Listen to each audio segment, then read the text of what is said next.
This is indeed my first time preaching up here from the pulpit. So, as a member of the UU Trauma Response Ministry team, oftentimes the first time I get a chance to meet a congregation is in the aftermath of some type of critical incident. So it's really nice to just be here to preach this morning and not to have any other reason to be here.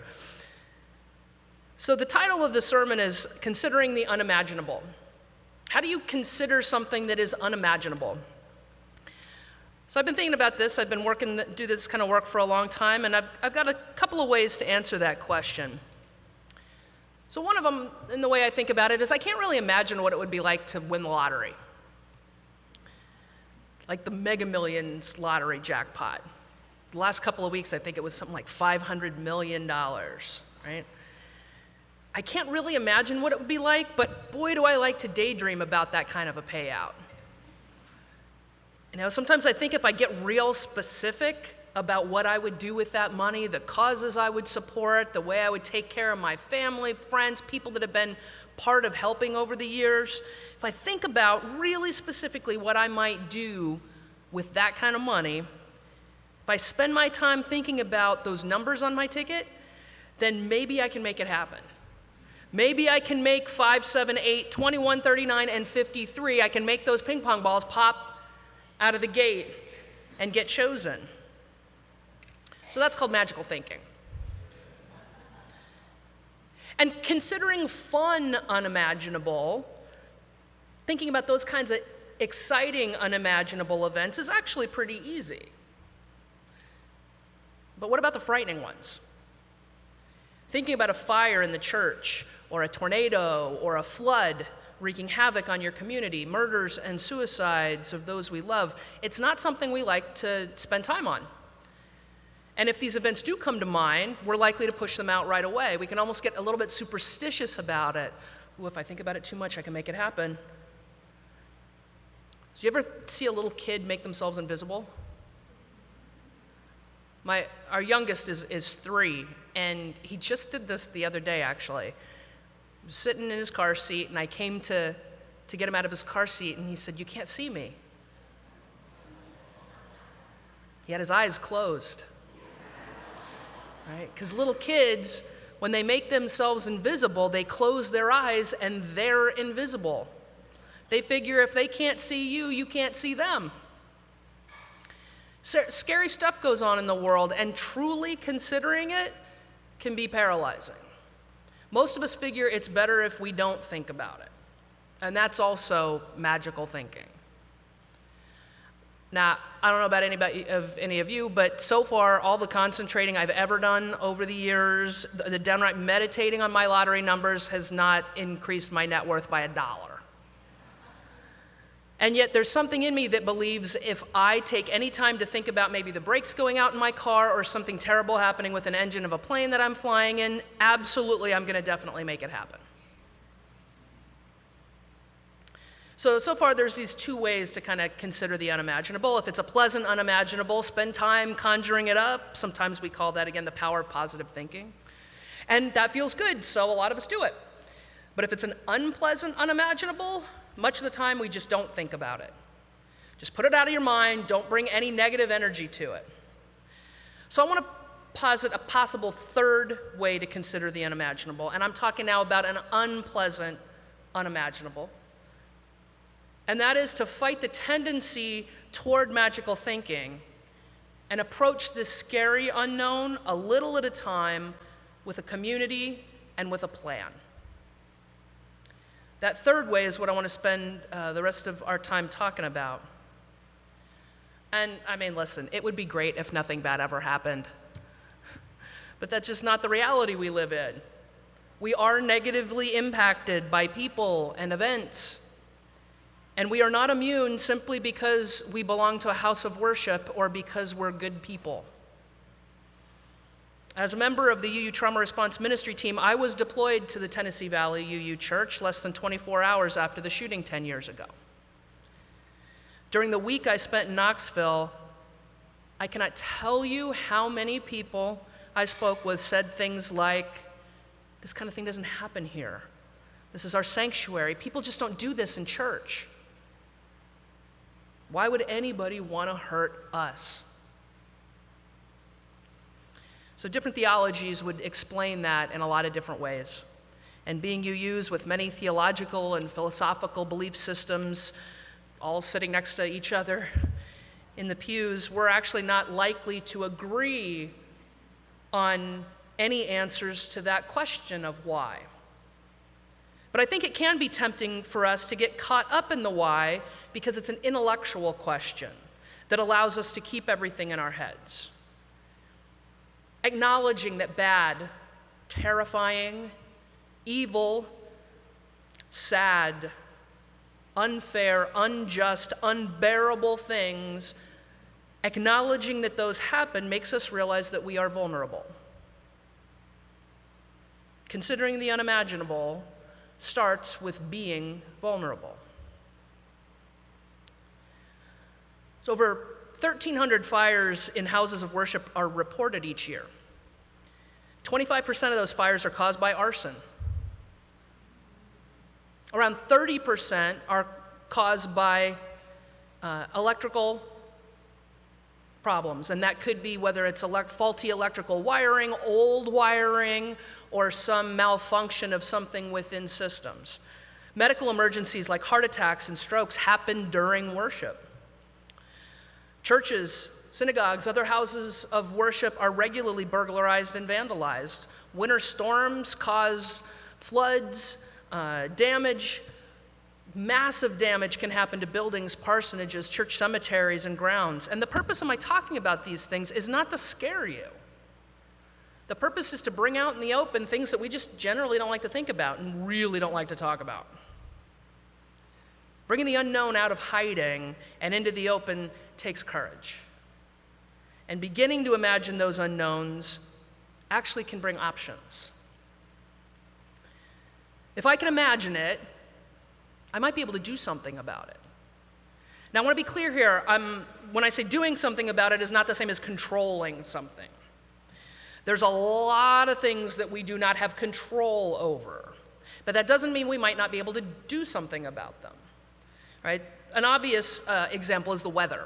There's not a whole lot we can do about the weather, but what we can do is learn about the types of inclement and big weather emergencies that are likely to be experienced where we live.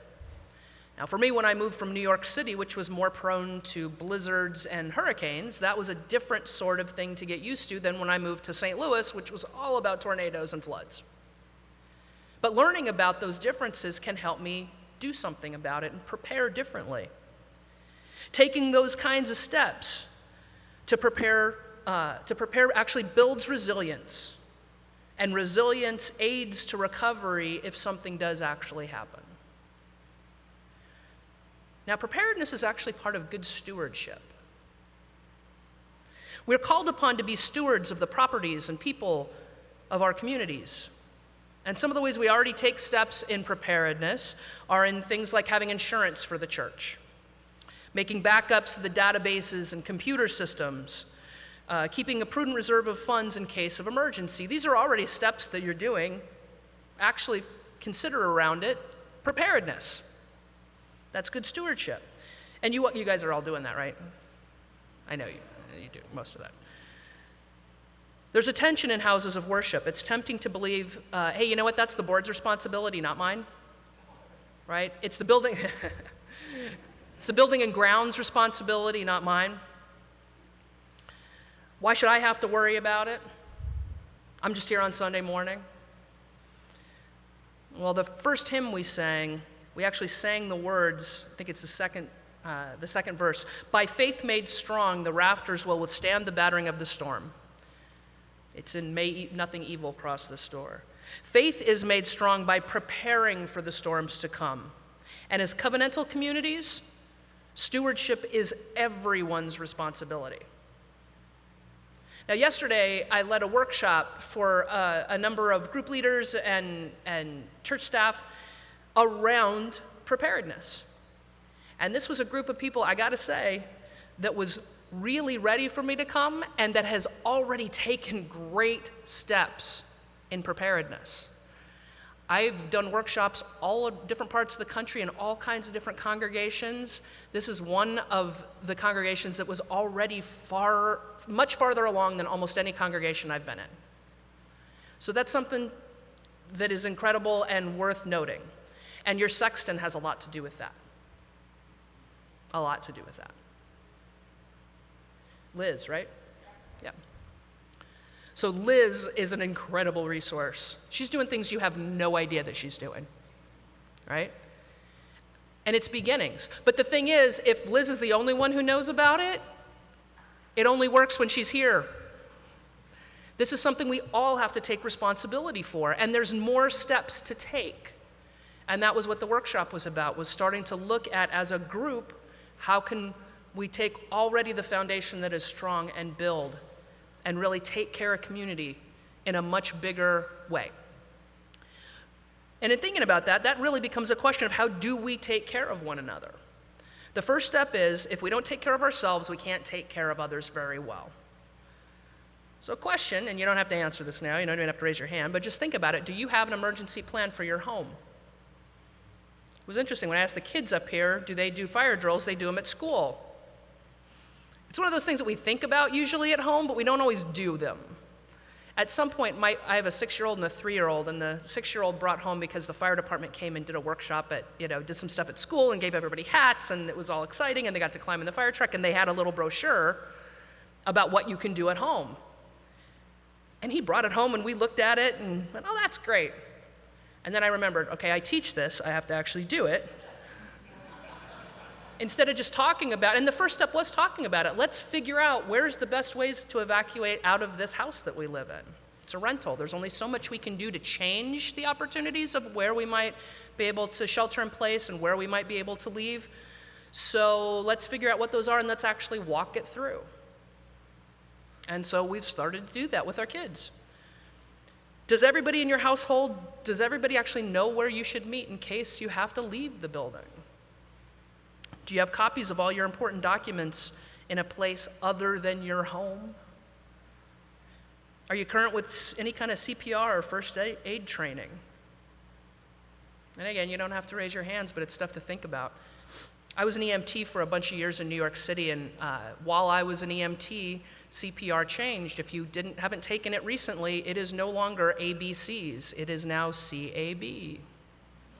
And sometimes airway is not even part of it. So if you haven't taken it in a while, it might be time to take it again. So let's talk about evacuation drills. It's something we don't give a lot of thought to at church. If the fire alarm went off right now, do you know how to exit the building safely? Some of you do, and some of you don't. For some people that have limited mobility, have other kinds of particular mobility issues, or have been through an experience before, tend to notice that right away any place they go. So some of us probably know exactly how they would get out, and some of us have probably never thought about it. After the service, don't do it now. I really need you to listen to me for the rest. But after the service, I would invite you to walk around the building. Notice where the exits are. Inside and outside.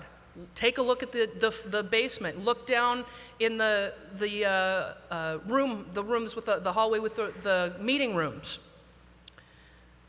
How would you get out of the building if the front doors were blocked? If there was something the way you normally go, how else would you go? Now I want to ask another question for parents and those responsible for kids, for those of you that are caretakers of kids here in the RE program. If the fire alarm went off right now, how would you exit the building? Studies show that most parents, when an emergency alarm goes off, will not exit a building or follow an evacuation path themselves, but will actually go further into a burning building toward their children if they don't trust that their children are being led to safety. So evacuation and shelter-in-place drills on Sunday morning are a great step for preparedness, but it can't be something that only RE does. That's something that RE does and has done, They know how to get your kids out, but if you don't have confidence that they do, it is unlikely that you will get yourself to safety, and you may go down into that basement not realizing that the kids have been out for minutes already. So it has to be about the sanctuary and RE. It can't just be about the kids. I believe there's the antidote to fear is actually community. And as I said in the responsive reading at the very opening of the service, we need one another. We're not alone. As a religious community, a spiritual community, how are you going to respond to crisis? Now, maybe the unimaginable will happen in a neighboring congregation.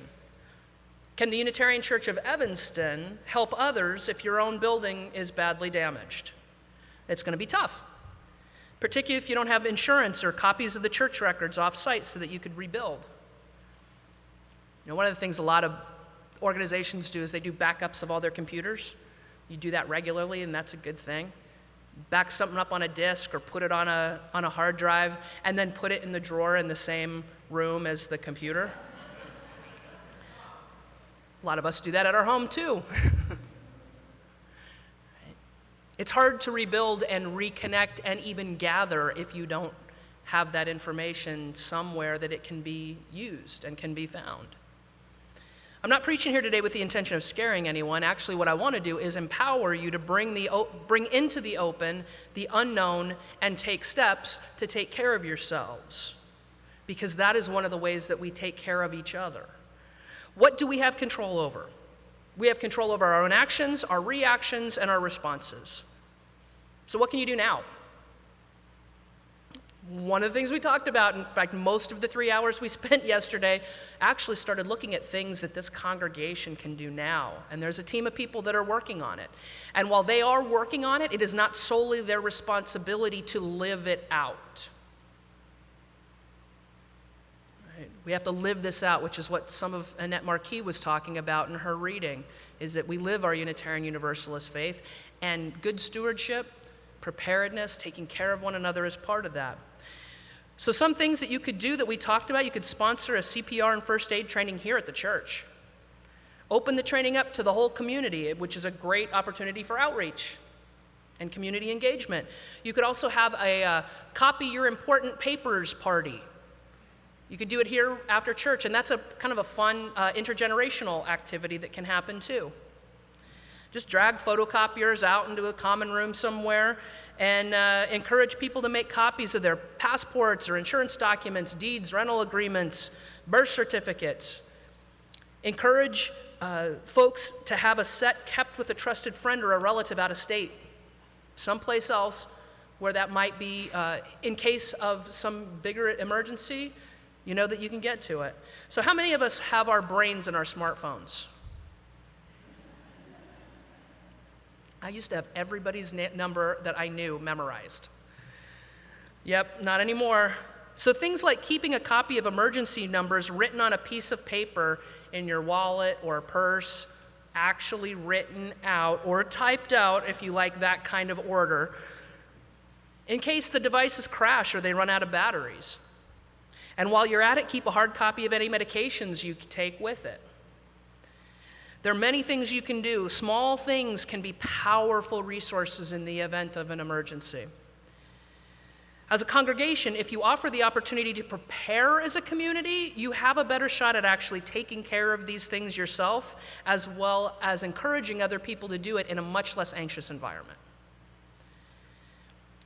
So like I said, I was in Knoxville within 30 hours of the shooting. I saw the spray of shot along the back wall of the sanctuary where the gunshot sprayed, and I stood in the place where the damaged and bloodied pews had been removed. And then the next Sunday, I was back at my church in Manhattan at the Fourth Universalist Society in New York, and I will tell you that I didn't sit with the rest of the congregation that morning. I actually sat in the back next to the door that nobody else was sitting next to. And I sat there thinking, boy, we haven't learned anything. It has only been a week. Anybody could walk right into the sanctuary. We're not paying attention. The service was dedicated to Knoxville, but we were not taking into account what had happened. It was too much and too scary to think about. So Unitarian Universalists have a long history of engaging our faith on the physical plane. Our social justice work often consists of running food pantries and daycare centers, advocating for change in civil rights struggles. We married same-sex couples long before those relationships were recognized by the state. We provide safe bathrooms for those of us who are trans and gender nonconforming. We march for peace and fight for just immigration reform. Being prepared for the unknown is another way we as UUs can better articulate and embody our faith. If we understand our part in the interdependent web of life, we understand that we are leaders and we are sanctuary, and we cannot live up to our responsibilities if we are devastated beyond repair. We value the inherent worth and dignity of all people, so as congregations, we covenant to take care of one another. Searching for truth and meaning in life invariably brings up the questions of why we live and why we die, and just why. So it's right to pay attention and to begin to conceptualize that which we do not want to consider. Closing our eyes doesn't make us invisible to disaster, emergencies, or crisis. As covenantal communities, we are responsible for taking care of one another. We need one another. Are you ready? Working together, raising awareness, taking personal and collective responsibility for stewardship, having a plan, making manageable steps. You can be ready. We can be ready. And together, actually, this morning, we've begun the next part of this journey. Amen.